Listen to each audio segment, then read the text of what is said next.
মাঝে মাঝে একটা বিষয় ভাবলে নিজেকেও আর কি খারাপ লাগে যে এই বোকাগুলো কই থেকে আসে, যে নিজেকে মুসলিম দাবি করলো অথচ মুসলিমের মও মানলো না। কতটা বোকা যে আল্লাহকে স্বীকৃতি দিল কিন্তু আল্লাহর আইনকে সে মানলো না। এটা কি আল্লাহকে স্বীকৃতি দেওয়া হলো? হলো না, হলো না।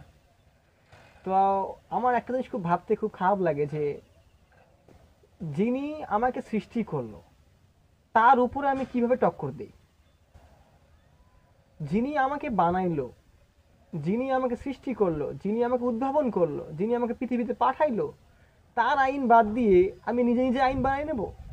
তিনি তো একটা আইন দিয়েছেন আমাদেরকে, জীবন ব্যবস্থা পরিচালনা করার জন্য একটা আইন দিয়েছেন। তো আমরা সেই আইনটাকে বাদ দিয়ে নিজেরাই আইন বানাই নেব?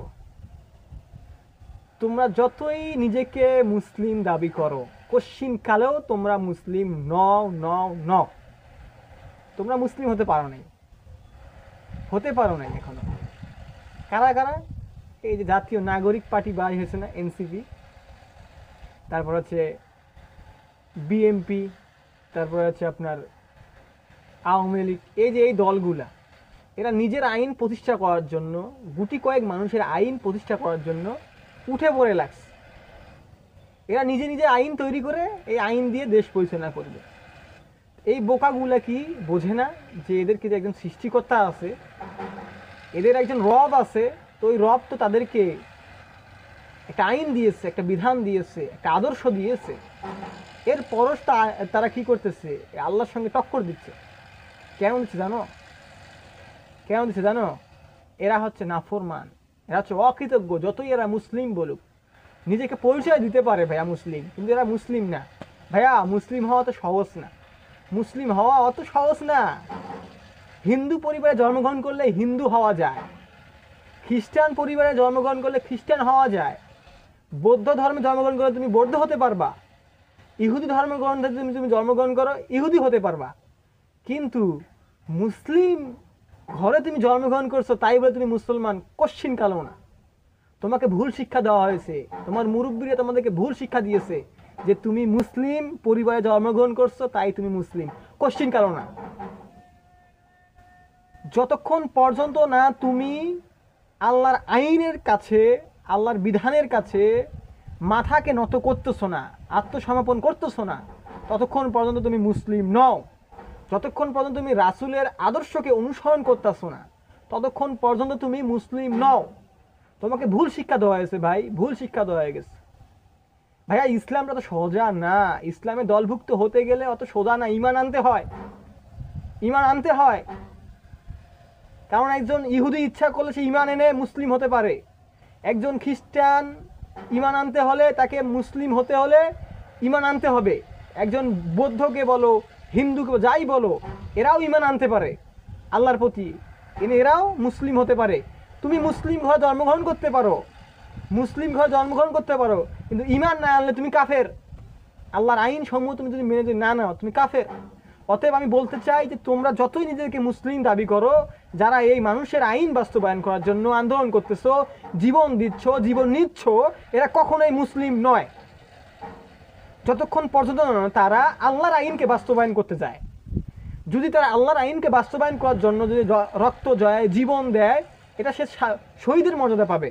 আর যদি কেউ তাগুদের পক্ষ নিয়ে মানুষের আইনকে বাস্তবায়ন করার জন্য যদি ছুটে, তখন সে যদি হত্যা হয়, মৃত্যুবরণ করে, সে তখন সরাসরি জাহান্নামে যাবে। সে মুসলিম দাবি করে কোনো লাভ নাই, এই লা ইলাহা ইল্লাল্লাহ সাক্ষ্য দিয়ে কোনো লাভ নাই। লা ইলাহা ইল্লাল্লাহ সাক্ষ্য দিতে গেলে লা ইলাহা ইল্লাল্লাহর আইন মানতে হয়, বিধান মানতে হয়, শাসন মানতে হয়।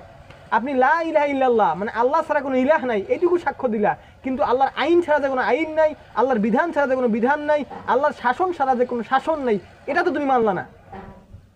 এটা যদি তুমি মানতা তাহলে আজকে রাজপথে তুমি তোমার আইন বানানোর জন্য ছুটতা না। বিএমপি, আওয়ামী লীগ, এনসিপি, তোমরা আজকে ছুটতা না। তোমরা অবশ্যই অবশ্যই আল্লাহর আইনকে বাস্তবায়ন করার জন্য ছুটতা। কিন্তু তোমরা মুসলিম নও, তোমরা মুসলিম নও।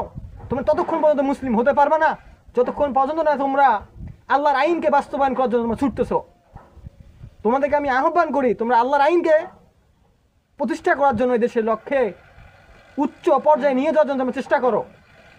তোমরা কোশ্চিন কালো মুসলিম নও, এখন পর্যন্ত তোমরা মুসলিম নও যতক্ষণ পর্যন্ত এই দলগুলোকে তোমরা বাতিল করতেছো না, যতক্ষণ পর্যন্ত তোমরা তোমাদের আকীদাকে ঠিক করতেছো না। মানুষের আইন বানানো তোমরা বাদ দাও।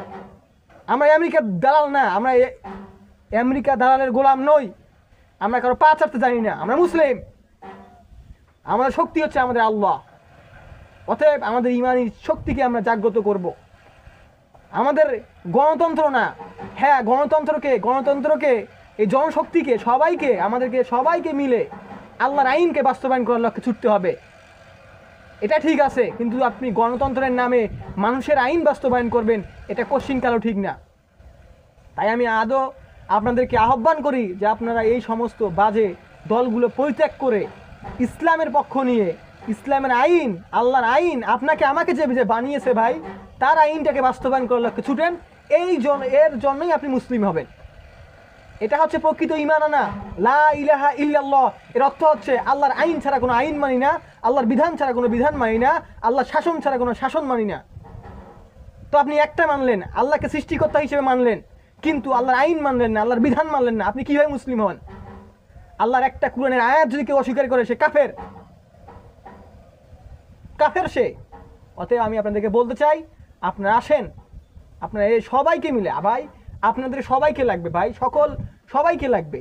ইসলাম প্রতিষ্ঠা করতে গেলে, ইসলামের কুরআনের আইনকে প্রতিষ্ঠা করতে গেলে, উচ্চ পর্যায়ে নিয়ে যেতে গেলে অবশ্যই আমাদেরকে সবাইকে একত্রিত হয়ে এই জনসমুদ্রকে নিয়েই আমাদেরকে ইসলামের পথে ছুটতে হবে, আল্লাহর আইনের দিকে ছুটতে হবে, সংসদের মধ্যে কুরআনের আইনকে বাস্তবায়ন করতে হবে। এরপরেই আপনি মুসলিম হতে গেলে আপনার এই চেষ্টাটা থাকতে হবে। আল্লাহর আইনকে আপনার নিজের জীবনে মেনে নিতে হবে, তবেই আপনি মুসলিম হতে পারবেন। মুসলিম ঘরে জন্মগ্রহণ করলে আপনি মুসলিম নন। ঈমান আনতে হবে, কাজ করতে হবে। ধন্যবাদ।